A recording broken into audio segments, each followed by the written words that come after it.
নমস্কার, জয় মা তারা। আমি অ্যাস্ট্রো হিমাংশু ভাগ্যের দুয়ার থেকে আপনাদেরকে জানাই আন্তরিক শুভেচ্ছা, ভালোবাসা। আজ আমি যে প্রেডিকশনটি করতে চলেছি, জাতকেরা হলে ডান হাতটিকে দেখুন, আর জাতিকারা হলে বাঁ হাতটিকে দেখুন। এইটা হচ্ছে আমাদের নিম্ন মঙ্গলের স্থান, ঠিক আছে? এই সামনের এই অংশটি হচ্ছে আমাদের রাহুর স্থান, আর এইটা হচ্ছে আমাদের শুক্রের ক্ষেত্র। তার মানে শুক্র আর রাহুর এই মিডিল এই পোর্শনটা হচ্ছে আমাদের লোয়ার মার্স মাউন্ট, অর্থাৎ নিম্ন মঙ্গলের ক্ষেত্র। নিশ্চয় আমি বোঝাতে পারলাম। আপনারা ঠিক এই পোর্শনটা লক্ষ্য করবেন।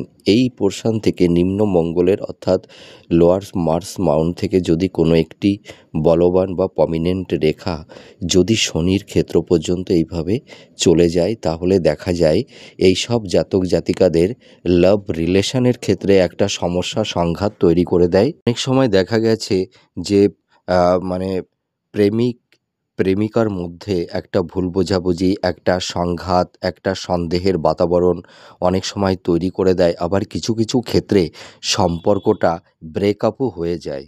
অর্থাৎ দেখা গেছে যে রিলেশনের জায়গাটিতে নানা রকমের সমস্যা, ডিস্টারবেন্স তৈরি করে দেয়। এছাড়া দাম্পত্য জীবনেও নানা রকমের সমস্যা, বাধা বিপত্তি তৈরি করে দেয়। অনেক সময় দেখা যায় যে এদের মানে আ যেটা ধরুন লাভ ম্যারেজ হয়ে যাওয়ার কথা ছিল, সেটা হয়তো সেই ভালোবাসার সেই বন্ধনটা হয়তো কেউ কেউ সেই বিবাহে তাদের পরিণত হয় না। ঠিক আছে? মানে যে জাতক বা জাতিকা যাকেই ভালোবেসে থাকুক না কেন, হয়তো সেই দুটি হৃদয় বা মন, দুটি মানুষ হয়তো বিবাহে আবদ্ধ হতে পারে না।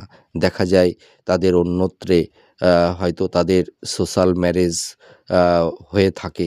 এরকম একটা তিক্ততার পরিবেশ পরিস্থিতিও কিন্তু অনেক সময় তৈরি করে দেয়। আপনারা মিলিয়ে দেখুন এই প্রেডিকশনটি কতটা ম্যাচ করছে।